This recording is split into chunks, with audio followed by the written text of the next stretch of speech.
ಧಾರ್ಮಿಕ ದತ್ತಿ ಇಲಾಖೆಗೆ ಒಳಪಟ್ಟಿರುವ ತಾಲೂಕಿನ ಪುದು ಗ್ರಾಮದ ಸುಜೀರು ಶ್ರೀ ಮಂಗಳಾದೇವಿ ದೇವಸ್ಥಾನದ ನೂತನ ವ್ಯವಸ್ಥಾಪನಾ ಸಮಿತಿಯ ಅಸ್ತಿತ್ವಕ್ಕೆ ಬಂದಿದ್ದು, ಅಧ್ಯಕ್ಷರಾಗಿ ಧಾರ್ಮಿಕ ಮುಂದಾಳು ಅರುಣ್ ಕುಮಾರ್ ಶೆಟ್ಟಿ ನುಳಿಯಾಲ್ಗುತ್ತು ಅವರನ್ನ ಆಯ್ಕೆಗೊಳಿಸಲಾಯಿತು.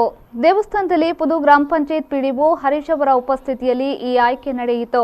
ವ್ಯವಸ್ಥಾಪನಾ ಸಮಿತಿಯ ಸದಸ್ಯರನ್ನಾಗಿ ದೇವಸ್ಥಾನದ ಅರ್ಚಕ ಗಣೇಶ್ ಭಟ್, ಪಿ ಲಕ್ಷ್ಮಣ್, ಮಾಲತಿ, ಮೀನಾಕ್ಷಿ, ಸುರೇಂದ್ರ ಕಂಬಳಿ, ಅರುಣ್ ಕುಮಾರ್ ಶೆಟ್ಟಿ ನುಳಿಯಾಲ್ಗುತ್ತು, ಜಯಬಿಲ್ ಚಾಡಾ, ಪ್ರವೀಣ್ ಕುಮಾರ್ ಶೆಟ್ಟಿ, ನಾಗೇಶ್ ಪೂಜಾರಿ ಅವರನ್ನ ಈಗಾಗಲೇ ನೇಮಕಗೊಳಿಸಲಾಗಿದ್ದು, ಪಿಡಿಒ ಹೆಸರನ್ನ ಪ್ರಕಟಿಸಿದ್ರು.